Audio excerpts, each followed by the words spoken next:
Hi, my name is Melissa Giles, and this video is titled, Do you promise that you will stop doing something, then go right back to doing it? And that's promising it to God. This is chapter 5 of Ecclesiastes. Guard your steps when you go to the house of God. To draw near to listen is better than to offer the sacrifice of fools, for they do not know that they are doing evil. And that's the 10 Commandments. Be not rash with your mouth, nor let your heart be hasty to utter a word before God. For God is in heaven and you are on earth. Therefore, let your words be few. So it's easy to say, okay, God, this is it. I'm not going to do this anymore. And then go and do it again. He gets you out of it, and then you go and do it again. And then the same thing happens over and over and over again. And the only thing that I can say about that is that, we can't complain about what happens in our life if we do that, because it's written here that we shall not do that. So, if something bad happens or if things aren't going our way, then how can we say it's God's fault or God doesn't exist or whatever that case may be when we're not following that rule or that principle? We're just going to go ahead and continue complaining and blaming other people.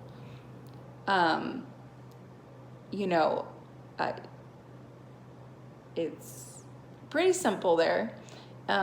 It doesn't mean that he's going to love us any less. And, the more good we do, then of course, the more he's going to help us because we're helping ourselves. However, at the same time, he still loves us. So no matter what we do, we're always forgiven. The next day is a new slate, right? Does it mean that we should take advantage of that? No. What it shows for him, though, is that he has unconditional love for us, that he's not going to judge us. I mean, unless we judge somebody else, then don't worry, you should be fearful about that, is that he'll judge you. And if you don't forgive somebody else, then why should you be forgiven, right? So, I mean, those are things to soak in, because it's true, like, why should he forgive somebody else when you haven't even forgiven them? I mean, what makes you better than him, right? So that's what that's saying. For a dream comes with much business, and a fool's voice with many words. When you vow a vow to God, do not delay paying it, for he has no pleasure in fools. Pay what you vow. And, yeah. It is better that you should not vow than that you should vow and not pay. Let your mouth lead you into sin, and do not say before the messenger that it was a mistake. Why should God be angry at your voice and destroy the work of your hands? For when dreams increase and words grow many, there is vanity, but God is the one you must fear. If you see in a province the oppressors of the poor and the violation of justice and righteousness, do not be amazed at the matter, for the high official is watched by a higher, and there are yet higher ones over them, right? That's like,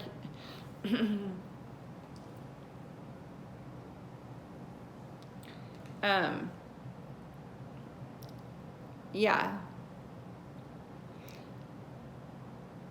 Just think about like the chain of command at work, right? Like, we're not made to work for other people. We're made to work for ourselves. We're made to help other people.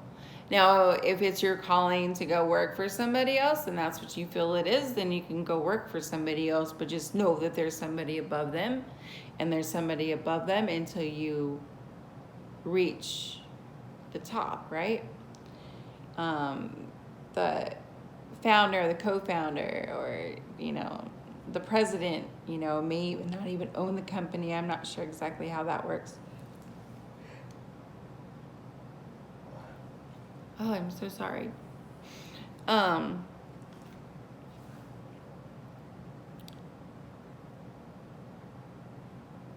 it's better to be quiet and know in your heart that you plan on doing something than to go to God and say, hey, this is what I'm going to do, and not do it. Yeah. For when dreams, and if we do that and something doesn't happen the way that we want it to happen, then what can we do? All we can do is try it again. Know that you told God that that's something that you were going to do, and then learn from that the next time, and don't go to God and say, hey, this is what I'm going to stop doing, or this is what I'm going to do, or whatever the case may be, whatever it is for you. Let your words be few. That way, because he knows your intention of the heart anyway. So it doesn't really do any good to tell him that you're going to do something when he knows that you're not going to do that. If you see in if you see in a province the oppression of the poor and the violation of justice and righteousness, do not be amazed at the matter. Okay, yeah. But this is great. This is gain, for a land is every way. A king committed to cultivate the fields. You can lead this into your purpose too, right? He who loves money will not be satisfied with money, nor he who loves wealth with his income. This also is vanity. You can't love money and God at the same time. God is the universe. Universe is God. God is Jesus. Jesus is God. Whatever it is for you, everything comes from God. So, nor he who loves wealth will his income, because the most wealthiest man in the world can be full of complaints, and he could be the most miserable. And why do people think that he's wise? Because he has all the money. And how did he get all of that money? He worked for it. He worked hard for it. It still doesn't mean a darn thing. It's all vanity, completely meaningless. When goods increase, when goods increase, they increase who eat them. And what advantage has their owner but to see them with his eyes? Sweet is the sleep of a laborer, whether he eats little or much, but the full stomach of the rich will not let him sleep. There is grievous evil that I have seen under the sun. Riches were kept by their owner to his hurt, and those riches were lost in a bad venture. And he is father of a son, but he has nothing in his hand. Why?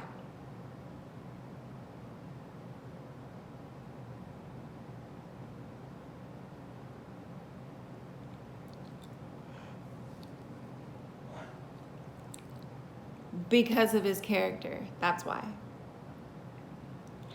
As he came from his mother's womb, he shall go again, naked as he came, and shall take nothing for his toil that he may carry away in his hand. This also is a grievous evil. Just as he came, so shall he go. And what gain is there to him who toils for the wind?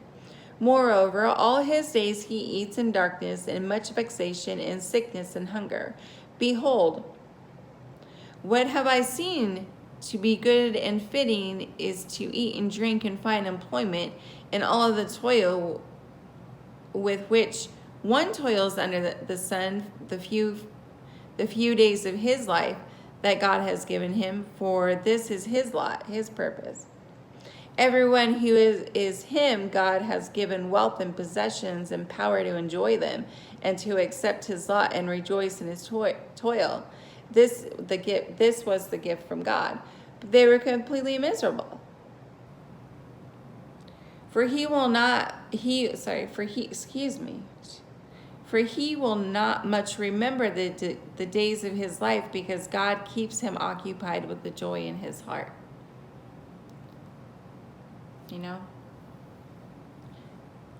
So with this chapter, it's good to dream, because we all have dreams, and when we dream, typically it is manifesting something that God has planned for us within our purpose.